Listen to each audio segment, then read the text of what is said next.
পাৰ্বতী পৰশত প্ৰাণ পোৱা কাঞ্চনাতি হৈছে জাতিষ্কৃত। এইয়া আমাৰ পুণ্যভূমি কৈলাশ শিখৰ। দেৱতা আৰু অসুৰৰ শান্তি নিমিত্তেই বিনাশকাৰী কালকুট বৃক্ষ পান কৰি নীলকণ্ঠ নাম আমি কৰিলো ধাৰণ।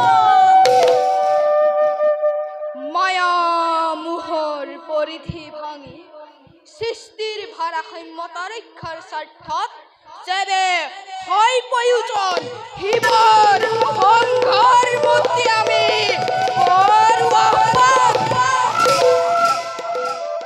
জন্ম মৃত্যু বিবাহ জীৱৰ বাস্তৱ সেই